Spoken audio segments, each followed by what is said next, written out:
जी गांजावर कारवाई करण्यात आली त्या प्रकरणाबाबत काय सविस्तर माहिती देता? नमस्ते, मी पोलीस निरीक्षक रणजित माने, करमाळा पोलीस ठाणे.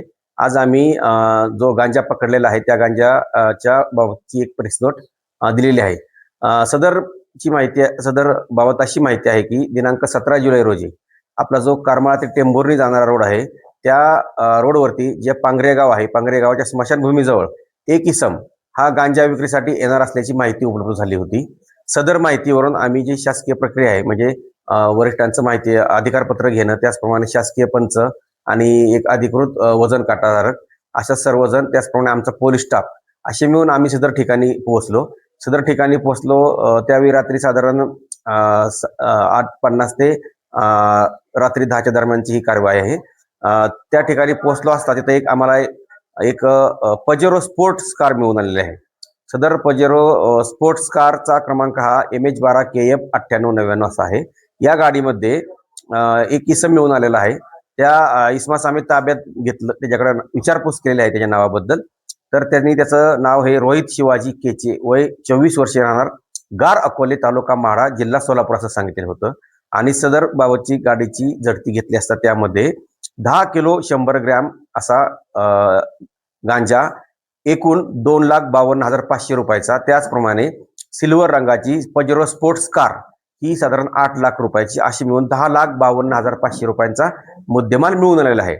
सदर बाबत आमचे पोलीस कॉन्स्टेबल बक्कल क्रमांक 2142 गणेश लालासाहेब शिंदे यांनी फिर्याद दिलेली असून सदर गुन्ह्याचा तपास सहाय्यक पोलीस निरीक्षक दिलीपराव ढेरे करत आहेत.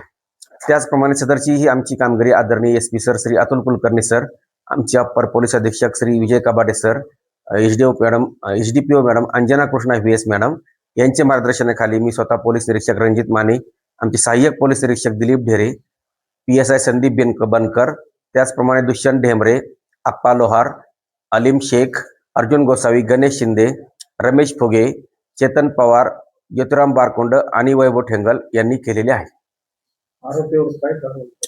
आरोपी सध्या आम्ही त्याला अटक केली होती. अटकेदरम्यान त्याची PCR घेऊन चौकशी करून त्याचा जे फॉरवर्ड आणि बॅकवर्ड लिंक जे आहे, आरोपीने गांजा कुणाकडून आणला वगैरे याची माहिती मिळाली असून सदर बाबतचा गोपनीय तपास अद्याप सुरू आहे. त्याबाबतचीच गोपनीय माहिती काढलेली आहे आणि पुढील तपास करत आहोत.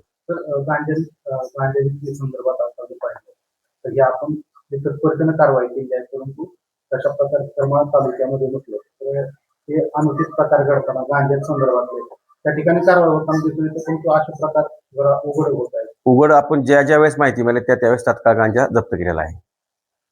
काय आव्हान ज्या कुणालाही असं काही संशयास्पद वस्तू कोणी गांजा विक्रीसाठी येते, MD विक्री असेल, टर्मिन इंजेक्शनची विक्री असेल, तात्काळ मला वैयक्तिक कळवलं तर तात्काळ कारवाई केली जाईल. 100% नाव गोपनीय ठेवलं जाईल.